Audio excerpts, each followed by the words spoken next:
दोस्तों, मुझे पता है कल का मैथ्स का पेपर बहुत से स्टूडेंट्स के लिए डिफिकल्ट था। कुछ स्टूडेंट तो एग्जाम हॉल से निकलने के बाद बहुत परेशान थे और शायद अभी भी टेंशन में हैं। अगर तुम्हारा पेपर भी खराब गया है या तुम्हें टफ लगा तो सबसे पहले रिलैक्स करो, लंबी सांस लो, क्योंकि आज हम बात करेंगे कि अगर पेपर टफ आया तो अब तुम्हारे पास क्या ऑप्शंस हैं और आगे की बेस्ट स्ट्रेटजी क्या होनी चाहिए। सबसे पहले ये समझो, एक टफ पेपर तुम्हारा पूरा रिजल्ट और फ्यूचर डिसाइड नहीं करता। बोर्ड एग्जाम्स में अक्सर ये पैटर्न होता है कि अगर एक सब्जेक्ट का पेपर टफ आता है तो बाकी सब्जेक्ट्स के पेपर इजी आते हैं ताकि रिजल्ट बैलेंस हो सके। और कई बार जब पेपर ओवरऑल टफ होता है तो चेकिंग थोड़ी लीनियंट हो सकती है, इसलिए अभी से वर्स्ट केस सिनेरियो मत सोचो। अब सबसे बड़ा सवाल जो सबके दिमाग में है, क्या तुम्हें पेपर फिर से दोबारा दे सकते हो? इसका जवाब हाँ। अगर तुम्हें लगता है कि तुम पास हो जाओगे लेकिन मार्क्स कम आएंगे तो बोर्ड्स में तुम्हें इंप्रूवमेंट एग्जाम देने का ऑप्शन है।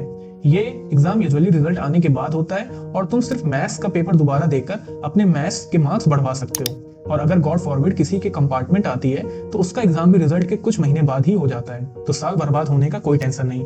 एक और बात जो तुम्हें कॉन्फिडेंस देगी वो बेस्ट ऑफ 5 रूल है। अगर तुम्हारे पास 6 सब्जेक्ट्स हैं और मैथ में मार्क्स कम आते हैं तो तुम्हारा 6th सब्जेक्ट मैथ को रिप्लेस कर सकता है तुम्हारे फाइनल परसेंटेज कैलकुलेशन में। इसीलिए एक सब्जेक्ट के चक्कर में अपनी पूरी परसेंटेज डाउन मत समझो। तो अब तुम्हें करना क्या है, बेस्ट स्ट्रेटजी अभी के लिए क्या है?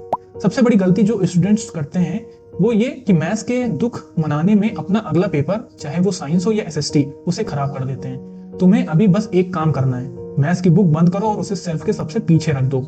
जो बीत गया उसे हम बदल नहीं सकते, लेकिन जो आने वाला है वो अभी भी हमारे हाथ में है।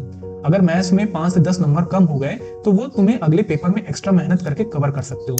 तो दोस्तों, ओवरथिंक बंद करो, अपना मूड ठीक करो और पूरी ताकत के साथ अगले पेपर की तैयारी में लग जाओ। अगर इंप्रूवमेंट एग्जाम देना होगा तो वो बात की बात है, अभी फोकस सिर्फ नेक्स्ट एग्जाम पर।